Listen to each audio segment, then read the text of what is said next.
absen 30. Saya akan pergi ke Museum Uang untuk mewawancarai Kakak Salman Ar-Rasyid tentang sejarah mata uang kertas sebelum dan sesudah kemerdekaan. Assalamualaikum warahmatullahi wabarakatuh. Dalam penugasan yang diberikan Bapak Hendra mengenai sejarah perjalanan uang sebelum dan sesudah kemerdekaan Indonesia, kami akan mewawancarai Kak Salman Ar-Rasyid selaku pemilik Museum Uang Dunia mengenai sejarah uang kertas di Indonesia.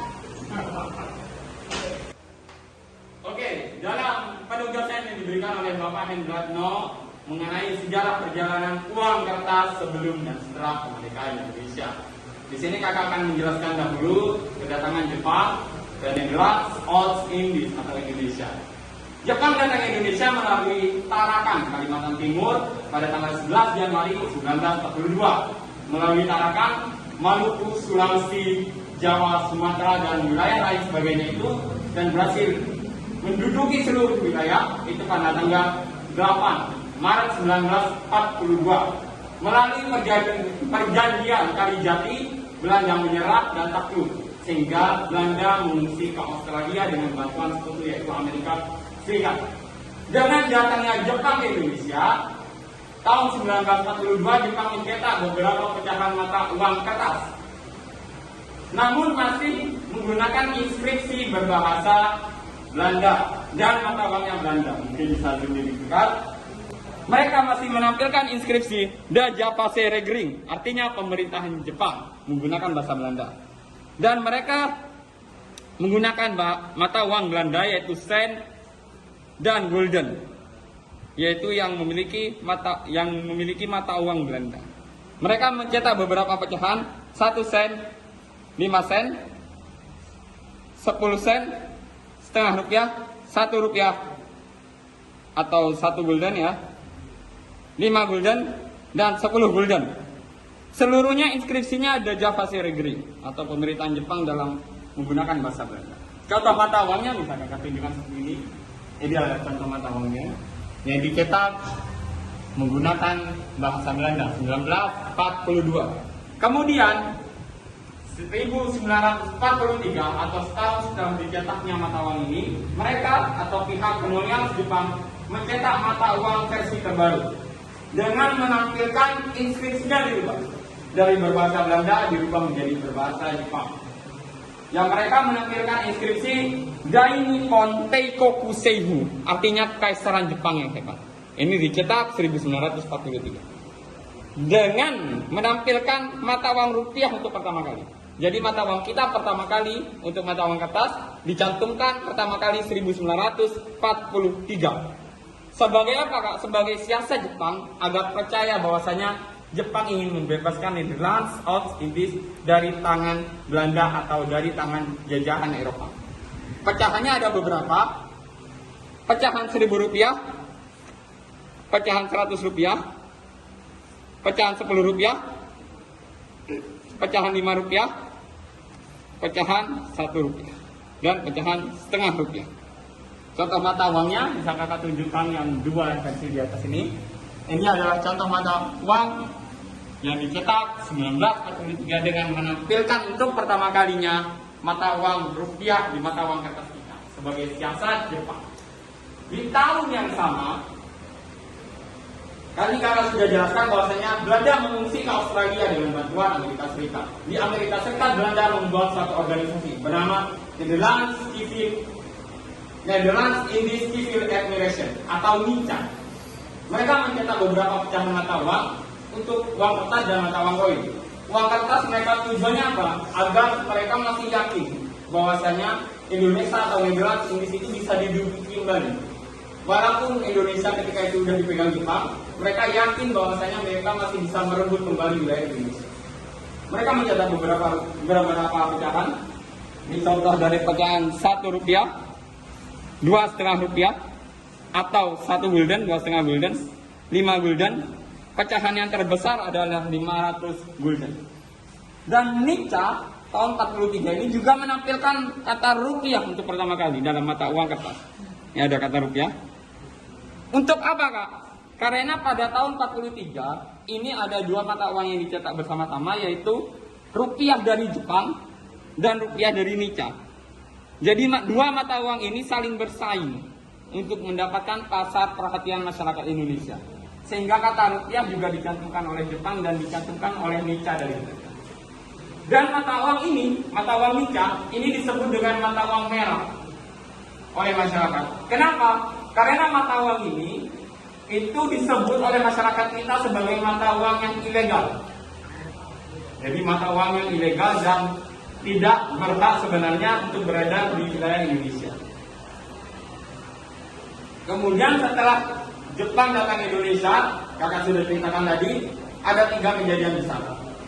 Pengeboman Hiroshima Nagasaki 6 dan 9 Agustus 45, Rengat Dengklok, penculikan tanggal 16 Agustus, dan peristiwa kemerdekaan Indonesia 17 Agustus. Kemudian 1 bulan setelah kemerdekaan Indonesia, Indonesia mencetak mata uang secara resmi, tepatnya pada tanggal 17 Oktober 1945. Disebut dengan mata uang ORI atau Uang Republik Indonesia versi pertama. Mereka mencetak beberapa pecahan, yaitu pecahan 100 rupiah, pecahan 10 rupiah, pecahan 5 rupiah, 1 rupiah, setengah rupiah, 10 sen, 5 sen, dan 1 sen. Mata uang yang asli bisa kakak tunjukkan seperti ini. Contoh pecahan 5 rupiah. Ini adalah mata uang pertama Republik Indonesia berdiri 1 bulan setelah kemerdekaan. Dan mata uang ini disebut dengan mata uang putih oleh masyarakat kita. Kenapa? Karena mata uang ini adalah mata uang yang resmi setelah kemerdekaan Indonesia. Sedangkan mata uang Nica disebut dengan mata uang merah karena ini disebut dengan mata uang Indonesia. Jadi ada dua mata uang yang saling bersaing antara Nica, mata uang merah, dan ORI atau Uang Republik Indonesia yang disebut dengan mata uang putih. Kemudian Belanda dikala melakukan agresi militer 1 dan 2, mereka mencetak mata uang juga. Penyerangan yang dilakukan oleh Ratu Wilhelmina atas penyerangan agresi militer 1 dan militer 2 itu dilakukan untuk berusaha merebut kembali wilayah Nederland tahun 19. Mungkin bisa dipegang sebentar. Mereka mencetak beberapa pecahan yang bertuliskan The Java Bank.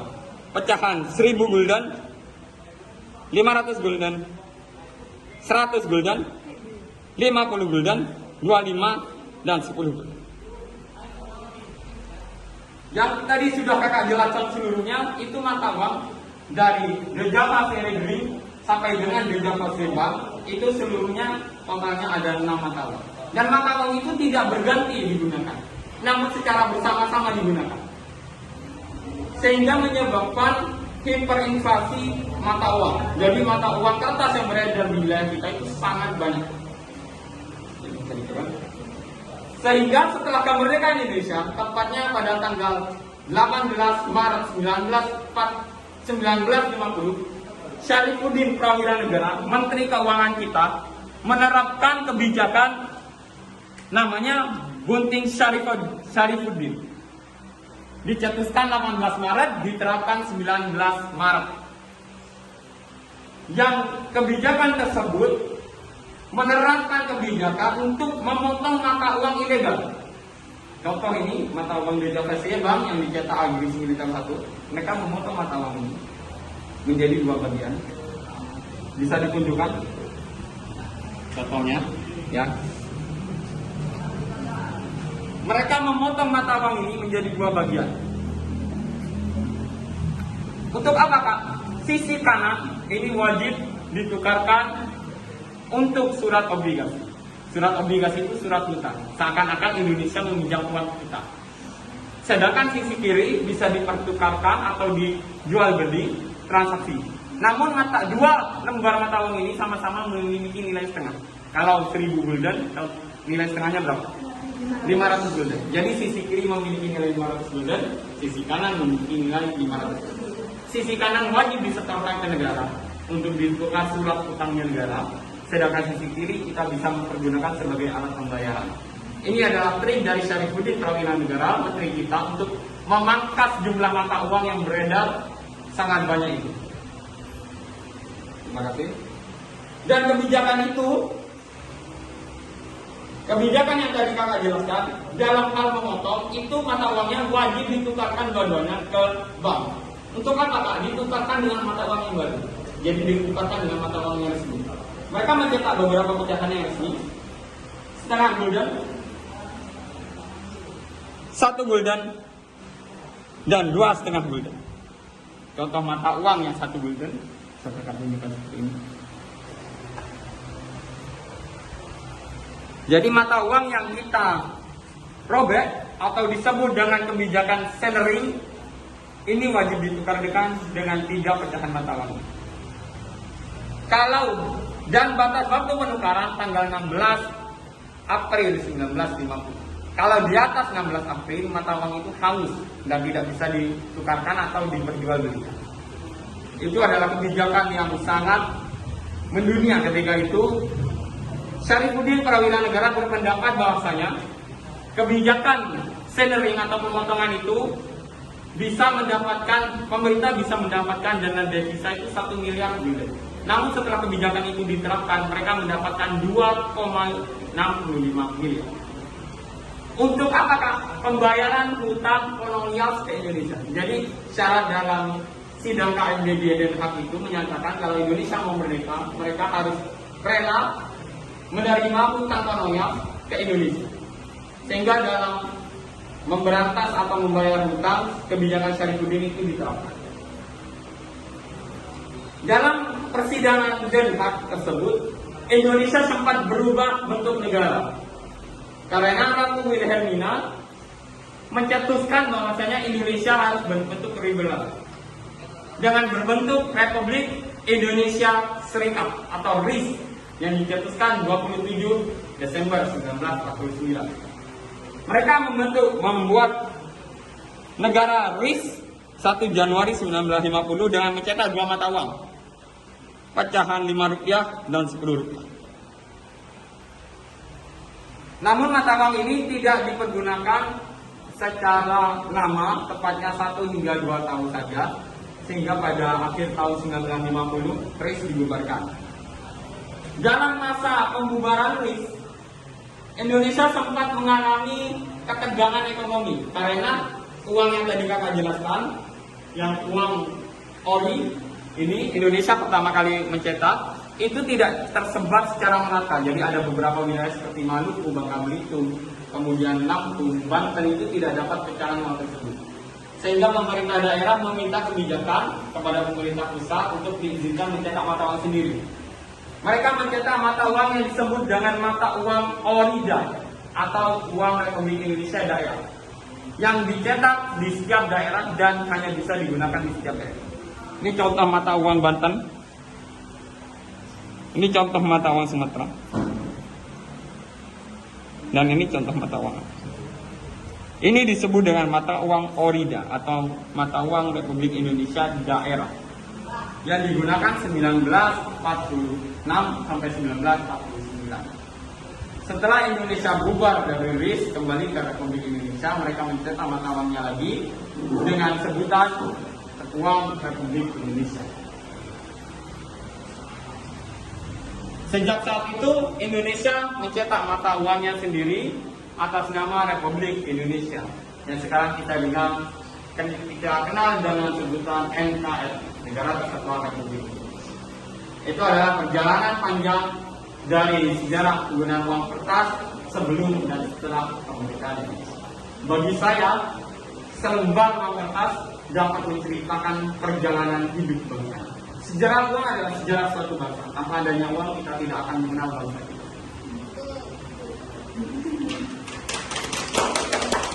Itu yang bisa saya sampaikan, kurang lebihnya saya mohon maaf.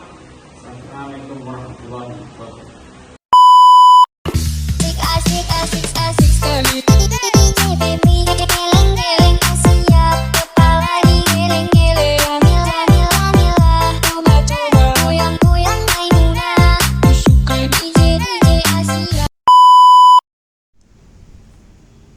Jadi banyak sekali yang kita pelajari di museum uang kemarin. Jadi salah satunya adalah kesimpulan yang diperoleh dari wawancara Kak Salman Ar-Rasyid adalah pemerintah Indonesia pada tanggal 1 Oktober menetapkan mata uang Republik Indonesia yaitu uang De Javanse Bank, uang Hindia Belanda dan Jepang. Pada tanggal 2 Oktober 1945, pemerintah mengeluarkan maklumat Republik Indonesia yang menetapkan bahwa uang nica tidak berlaku di wilayah Indonesia.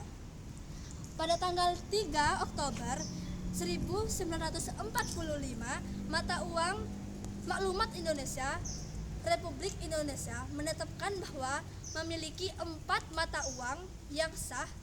Yang pertama ada De Javanse Bank, yang kedua ada De Japanse Regering, dan yang ketiga ada Nippon Emisi, dan yang terakhir De Nippon Seibu. Bersamaan dengan dikeluarkannya maklumat tersebut, pemerintah berencana menerbitkan uang Republik Indonesia atau uang ori.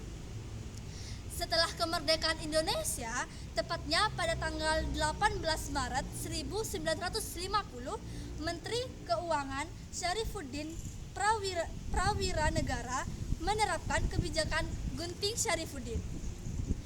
Kemudian ada kata-kata mutiara dari Kak Rashid, yaitu selembar uang kertas dapat menceritakan perjalanan hidup bangsa. Sejarah uang adalah sejarah suatu bangsa.